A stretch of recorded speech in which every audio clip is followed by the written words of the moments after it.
running the alcohol saw finally.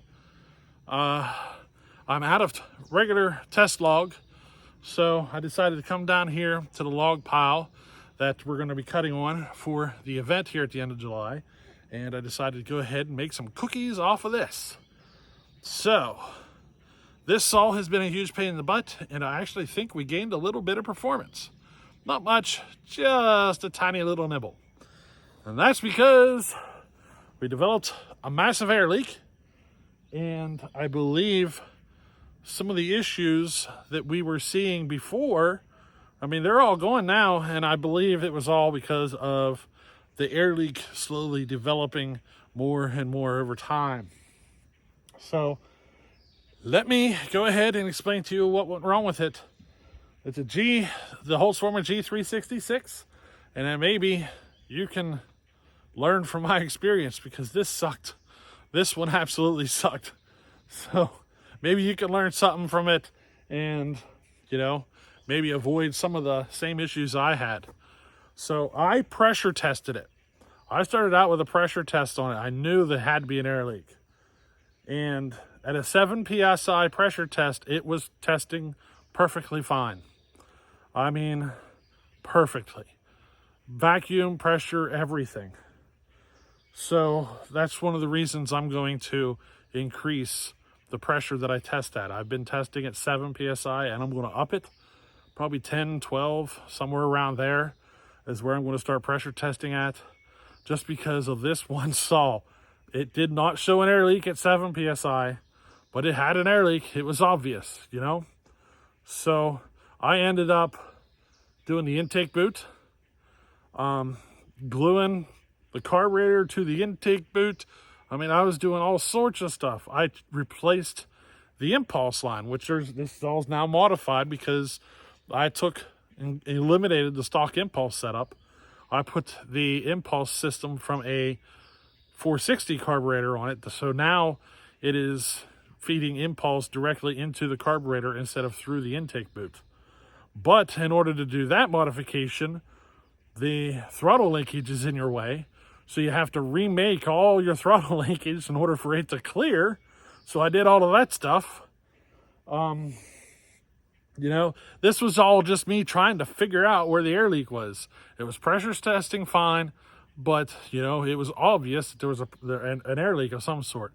I even went as far as thinking, maybe just something happened. This all decided it wants a lot more fuel.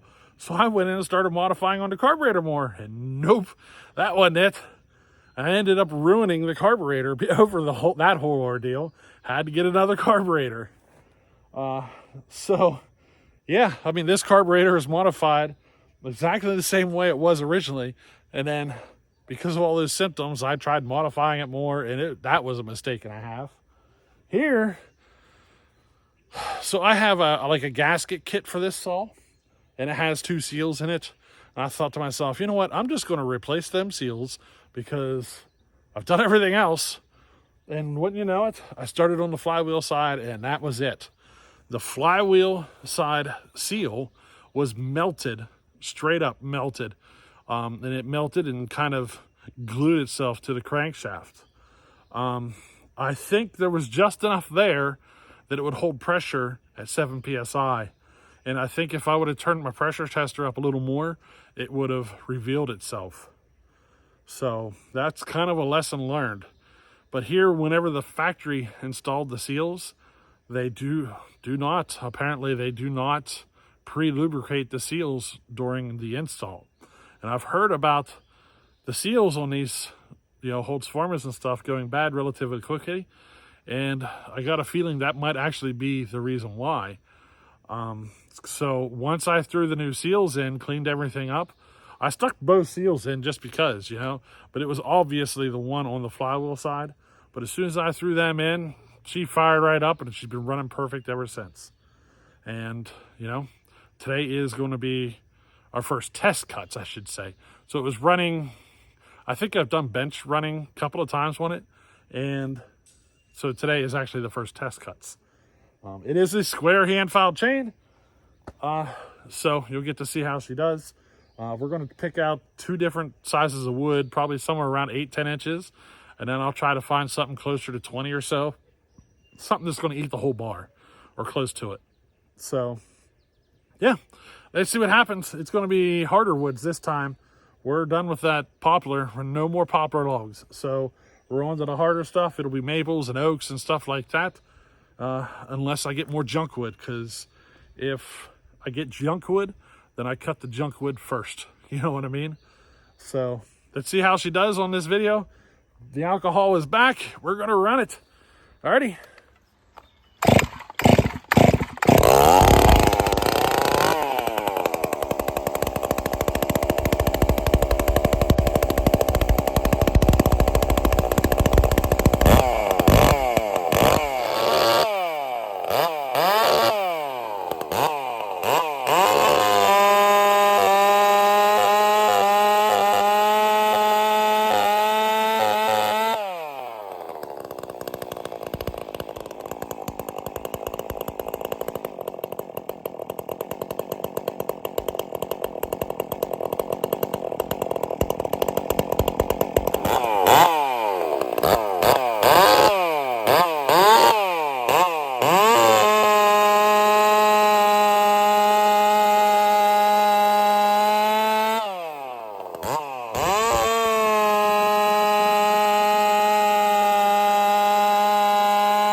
There we go. She's good to go. She's running absolutely flawlessly. So if you get a little lean on the low side, she'll let you know. It kind of does this little thing coming off of a cut. So all you do is fatten up the low side a little bit. She cleans right up. But it's not as snappy on the trigger. But that's all right, you know? So what if it's not as snappy? Now, of course, I've never done anything like velocity stack or anything to the to the air filter system. So you never know, some of that might help bring back the snappiness. But I've never poured it on this saw either. This is still pretty much stock. The carburetor modifications, like I explained, and the exhaust. I've opened that exhaust up a lot. So that's pretty much it. She's a stock saw other than that. The next step here, though, we're probably going to run it a little bit, and I'm going to do some port work to it. So I've kind of made up my mind of what I kind of need to do here. She's producing plenty of torque for days. But what I want to do is I want to kind of move that higher into the RPM range. So whatever torque I have and I'm generating, I just want to move it up higher into the RPM range. So if I raise the exhaust roof, I don't know, this saw might end up just being a base gasket delete with a little tiny bit of transfer work. And then I'll probably raise the roof of the exhaust 2 degrees. That might be about all I do to it, at least at first. Just a real simple, mild port work.